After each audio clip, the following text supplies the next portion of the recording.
Go, pasok. Sobrang ganda naman dito, dear. Sir, ako po si Ivana po. Maraming salamat. Hindi po respect na kayo darating dito sa aming barangay. Kaya po nung nakumpo namin kanina, nasilip po nung mga ibang tao, andyan si Madam Ivana. Sabi, po na, naku, sabi nga po namin, hulog po nung langit. Hello! Bongga, di ba? Kwentuhan mo, bakit po ganyan yung paa nyo? Naputol, Madam. Ha? Bakit? Kasi po nung nilagyan po namin kalburo yung safety tank para wag po umamoy, ma'am, sumabog. Tumilampon po kami sa may ibang bakuran. Paano Diyos po buhay pa kami? Ay, oo nga. Putol na nga. Pero buti nakakapagpalay pa kayo, nakapagsaka pa kayo. Hindi. Bumabali po ako ron sa may-ari po ng bukid. Tapos iuupa ko po sa tao. Pwede ko rin po bang itanong sa inyo, magkano po ang kinikita niyo sa isang araw? Kung minsan po wala, ma'am. Kung minsan meron. Ha? Opo. Bakit? Bakit po wala? Tuwing 4 na buwan lang po ang harvest. Kano po ang kita nyo every 4 months?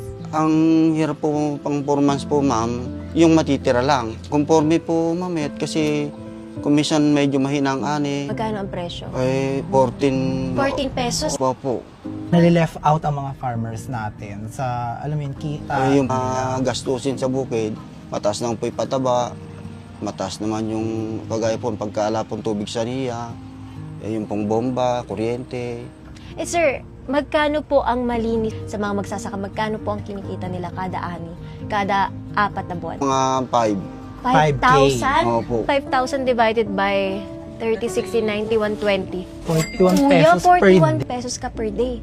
Opo, ma'am. Siya, katulad ko, ma'am, na hindi nakakalusong. Oo. Lumabas po kayo dun sa palayan, lulubog yan eh, no? Hindi rin po ako makakaalis. Kung minsan, ma'am, wala akong pang-upa, mulusong ako, tinatanggal ko itong pa ako. Sa gabi po, ma'am, magmagapang ako. At kasi po pagka sa araw, makikita po ko ng tao. Merong nanguuyaw, merong aawa. Ilang oras po niyo yung ginagawa yun? Ay, kon po, isa gabi lang po ako magmagapang 7 hanggang 12. Oh my God. 5 hours. Opo. Ilang oras.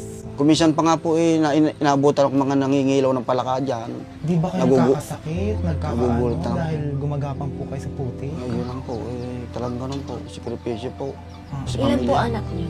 4 po, ma'am. Ano kumakasya po yung 41 pesos? Umuutang kami sa lending. Ano yung trabaho po ng asawa niyo? Kumisan po nakikipaglabada. Kumisan po nakikipasukan doon sa palengke. Dito ka po natutulog? Dito po kung totoo. May kuryente naman po to. Meron po, ma'am.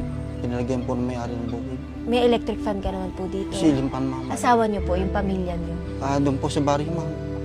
Nagluluto nga po ko. Binabawalan ko na lang yung mga anak ko sa baryo. Ano po yung pangarap niyo sa buhay? Ang pangarap ko lang ko noon na lang po, ma'am. Anak ko, ma'am, na-aksidente. Ano po nangyari? Sa bisikleta po, nabali po yung Bisikleta hita. po. Bali po yung hita. Nag-aaral pa yun? Nag-aaral po. Ilan taon po siya? 16 po, ma'am. Dito po yung sa hita po yung balo. Kailangan po malagyan po ng bakal, ma'am, para makapaglakad. Kailan po na-aksidente yung Ano anak? pong Sabado po, ma'am, sa barangay. Sabi yung anak mo na-aksidente. Pumunta po kami kagad ng San Jose. Papunta po nung private na ospital, ma'am. Intimano, kinuha po namin pinigil at baka po may baba. May pasok sa ospital, hindi po namin kayang bayaran. Muna po natin dalhin, sir, sabi ko sa gobyerno, kami po dyan, wala kami pambabayad. So naka-stretcher po siya? Opo. Tapos hindi niyo po pinababa ng ospital kasi po. hindi niyo kakayanin. Ala po, sir, pagka pinasok po ng madam, hindi na po namin kaya ilabas. Sino ngayon ang gumagastos ng mga gamot niya, kuya? Wala nga po. Kailangan daw po ng 75,000. Ang laki. Wala po kaming kakayan ng ganun, ma'am. So hindi pa na-o-opera? Hindi pa po, ma'am. Yun po sabi niya. Grabe. Kaya iniwi po namin yung anak ko. Hanggang sa muluhan na lang po, ma'am. Naawa po ko sa bata.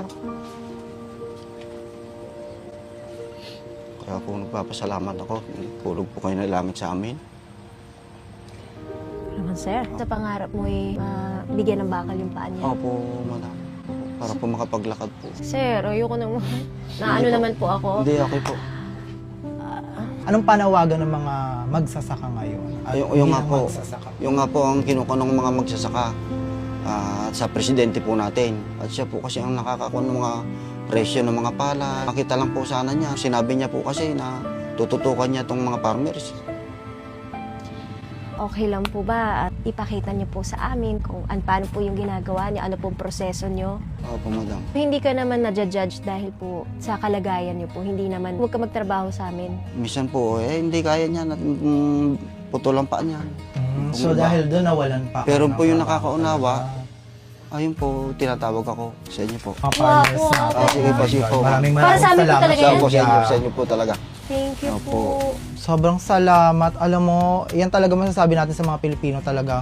Kahit walang-wala. Kahit walang-wala, nagbibigay. Maraming salamat, Kuya. Thank you po. Napakabait ko. Kain ka po. Sabay-sabay Kain po ka na tayo. rin, Kuya. Tapos pupunta na po tayo dun sa palayan. Opo. Basta po yung kaya nyo ha. Huwag nyo ipilit ha. Hindi niya lang po, di po ako makakalusong Opo. madam. Okay lang. Nakita ko may kalabaw din po. Meron po, ma'am. Meron po. Yung mag-akot po ng palay. Ano pa pwede ko itawag sa inyo? Kahit po kuya lang. Kuya. Madam.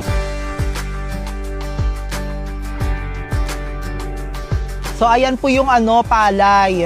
Ginagawang bigas. Po yung ginagawang bigas. Bibilad, ma'am. Tapos ipapakono para maging bigas. Ingat sis, oh my God. Tapos Ayan. doon na siya. Makukuha na siyang ganyan. Isang sakong bigas, gaano kadaming gapas yon? Oo Maluwang nga. din po, madam. Yung isang Ang benta nyo po sa isang sako. napalay, 700 plus lang po. Tapos yung mga farmers na nagpapakahirap, sila ang nasa init, 40 pesos ang kinikita nila. Grabe yung realidad na kailangan natin makita talaga. Yung mga nangyayari sa bansa natin. Tsaka yung difference ng presyo, yung kinikita, kung sino yung pinaka nagsisipag, nag-aani, nagtatanim, sila yung mas onti lang nakukuha. Grabe. Grabe yung init dito. Promise. Sobra po talaga. Nagsisimula ma'am. kayo Sobra po. anong oras po? 6 AM po. Hanggang 5 na. Kuya, grabe kayo. Saludo kami sa mga farmers. Yes, salamat sa mga farmers. Bigyan natin talaga sa mga farmers ang dapat na sa kanila. Paglaban natin sila. Tro! Hoy, dapat makaisang sako tayo, Sasa. Ayun. Wala pang isang ano to. Ay! Ay! Ay, ganun siya Ay! kabilis. Kuya! Wow! Wow! Natututo na siya. Kaya mo yan, girl. Go. Isang plato na. Isang plato na ba yan? Meron po. Anong tawag po dyan? Reaper.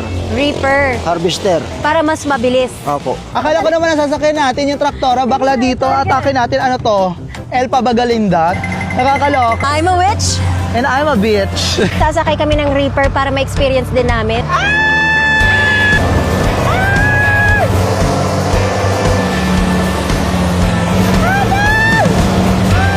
So nakabuo na siya ng 2 sako sa ganong takbo. So yan, punong-puno yung sako na yan. At ito yung pangalawa. Oo na, gets ko na. Bubusin ko na yung kanin. Pinagdadaanan nila, nahirap talaga para lang makakuha ng bigas. Correct. Yung whole Yun na-realize ko nung pala pinagdadaanan nila. Tapos ako, kapag yung kanin ko, yung mga onti-onti, hindi Ako ko rin. pinakain. Kapal ang mukha natin, te. Pero na-enjoy mo naman. Na-enjoy ko siya. In the same time, nakita ko yung realization kung gano'ng kahirap yung ganap nila, ate. So, alam mo yun, parang thank you na in-invite mo ako dito. Kasi Thank talagang you. in fairness sa kanya, sumusurvive yung fresh niya. Akin dahil kumakalas na ako, te. Durug na ako, te, oh. Butterfly ba yan? Nagkaka-ecosystem na yung hair ko, Diyos ko po, Lord. Na grabe, yung mga pinagdadaanan ng ating mga farmers. Correct. Every rice counts. What more yung mga una nilang ginagawa, di ba? Yung magtatanim pa, magtutusok pa ng mga palay-palay, mag-aararo pa. Dapat pinaglalaban natin ang mga local farmers natin kasi grabe yung sipag. I love rice! I love our farmers! Okay, next naman yung kalabaw at bubuhatin na natin yung mga sako. Yung kalabaw ang nagdadala ng mga sako-sako para mabuhat. So ito na po yung binibenta nyo.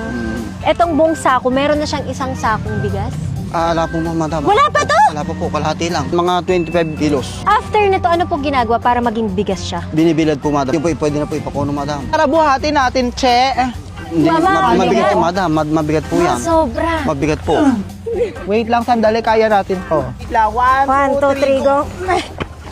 Kaya natin to, te. Naganda po ako ng pagkain para po sa inyo po, madam. Ay, wow. Thank you so much, kuya. Kinikilig ako. Luto nyo po? Luto po nung sawa ko po. Love to ng asawa. Oh my God. Kain tayo. Tara. Pwede po isama natin yung iba nating mga farmer Pwede para po. lahat po Oo. tayo. Anong pagkain nila, oh? Ay, dapat. Freshly harvest. Hindi natin sasayangin Hindi ko yan. sasayangin yan. Yeah. Kung ano ilalagay sa plato, ubusin. Correct. Uy, At adobo. Adobo. So, kakain kami dito sa kanilang balcony. Yes. Ang ganda ng view, Day. Wow. Oh. Ano po pangalan niyo, sir? Rob naman. Rod. Kayo po, kuya. Arnel